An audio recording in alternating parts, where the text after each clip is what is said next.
Good morning বন্ধুরা। আমরা এখন যাচ্ছি মহাকালী পুজো দিতে। আমরা রেডি হয়ে গেছি।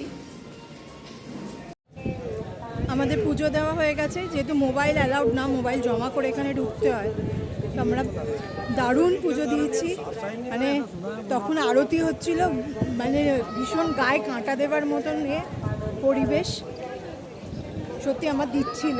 আমি একদম সামনে থেকে বাবার দর্শন করেছি, মহাকালের দর্শন করেছি আমরা দুজনেই একদম সামনে থেকে। তখন তারপরে আরতির তাপ নিয়েছি দুজনে, একদম ফাঁকায় ফাঁকায় করেছি, খুব একটা ভিড় আমাদের লাগেনি। লাইন তো ছিল, বাট আমরা ওই টিকিট কেটে ঢুকেছিলাম দেখে ফাঁকায় ফাঁকায় করেছি। খুব ভালো দর্শন হয়েছে মহাকালের। যদি আপনারা এখানে আসেন, তো যদি চান যে স্পেশাল লাইনে যদি চান, 250 টাকা টিকিট, মানে 250 rupees ticket per head. Mobile জমা করে যেতে হবে, মোবাইল লকার আছে, সেখানে আপনাকে মোবাইল জমা করে যেতে হবে। মোবাইল জমা করে তারপরে আপনি পুজো দিয়ে এও পাবেন আপনি। ওখানে আমরা লাড্ডু ভোগও পেয়েছি বাবার, মানে আমরা পুজো তখনও জাস্ট ওই ড্রাই ফ্রুটস দিয়েছিলাম, তো লাড্ডু ভোগ আমাদের দিয়েছে, আমরা খেয়েছি মন্দিরের ভেতরে দাঁড়িয়েই। তো আমরা এখন যাচ্ছি অন্নপূর্ণা মন্দিরে। এখন বিকেল 5টা। তো আমরা এখন বেরিয়ে পড়ছি, কারণ কি আজকে আমাদের উজ্জয়নের লাস্ট দিন। কালকে আমরা ভোরবেলা চলে যাবো ওমকারেশ্বর, মানে ইন্দোর, ওখানে থাকবো। পরশুদিন আমাদের ট্রেন। তো আজকে আমাদের কিছু কেনাকাটা আছে, সব আমার বাড়ির লোকের জন্য, বন্ধুদের জন্য। তো সেই কিছু কেনাকাটা করে আমরা সন্ধ্যেবেলা, মানে রাত্রিবেলা একেবারে খেয়ে আসবো হোটেলে। এটাকে বলে বিক্রমাদিত্য টিলা। এটা হলো ওই করিডোর, মহাকালের করিডোর, ঠিক তার পাশে বিক্রমাদিত্য টিলা। বিক্রমাদিত্যর, রাজা বিক্রমাদিত্যর বিশাল বড় মূর্তি আছে, ব্যাস। আর ঘোরার একটু জায়গা আছে এখানে। আমাদের মোটামুটি সব হয়ে গেছে কাজ টাজ। এবার আমরা এসে করিডোরে বসে আছি। ভীষণ অনেকটা হাঁটা হয়েছে, করিডোরে এসে বসেছি। এখন ও জানতে গেছে, এই যে আমি আপনাদের বলেছিলাম না যে মহাকাল মন্দিরের ভিতরে ভক্তের নিবাস আছে, তো ওটা অনলাইন না অফলাইনে হয় সেটা ও জানতে গেছে। তা আমি বসে আছি, আর এই টুকটাক ফ্যামিলি মেম্বার, মানে বন্ধুদের জন্যে কিছু কিনেছি, যেটা এখানকার ফেমাস, সেগুলো নিয়েছি। সেরকম একটা সবই কলকাতায় পাওয়া যায় এখানে, মানে যেগুলো ফেমাস, ডমরু, ধূপ, মানে ঠাকুরের যে ফুল, এখানে মহাকালের যে ফুল হয়, সেই ফুল দিয়ে ধূপকাঠি এগুলো হয়, তো ওইগুলোই টুকটাক নিয়েছি, সেটা আমি হোটেলে গিয়ে দেখাবো। আজকে আমাদের উজ্জয়নের যেহেতু লাস্ট দিন, তো আমরা পুরো করিডোরে আমরা বসে আছি, সুন্দর হাওয়া চলছে, এত সুন্দর লাগছে, মনটাও খারাপ লাগছে। আমরা কালকে ভোরবেলা উজ্জয়ন থেকে বেরিয়ে যাব, কিন্তু এখানকার না, আমি একটু বলতে চাই যে এই মহাকাল মন্দিরের যে অরা বা ঊর্জা, যেটা মানে ভেতরে না ঢুকলে বোঝা যাবে না মন্দিরের ভেতরে যে কী আছে। মানে আজকে আমি মানে এই করতে করতে চোখ দিয়ে জল বেরিয়ে এসছে।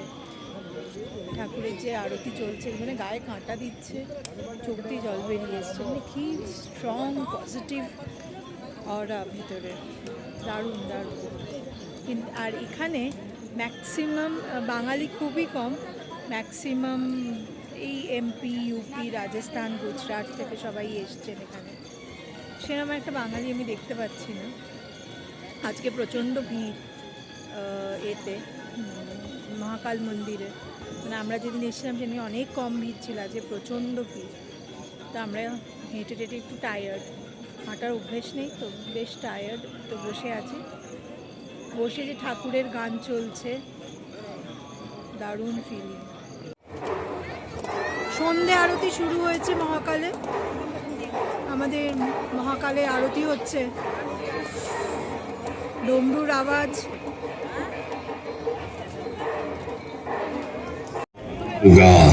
धरती पर ऐसा चमत्कार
আজকে আমাদের লাস্ট উজ্জয়নের রাত, আর আজকে আমরা যাদের সাথে ট্রেনে আলাপ হয়েছিল তাদের সাথেই সন্ধ্যেটা পুরো ঘুরেছি, খুব মজা করেছি, আমরা একসাথে ডিনার করেছি, খুব আনন্দ করেছি।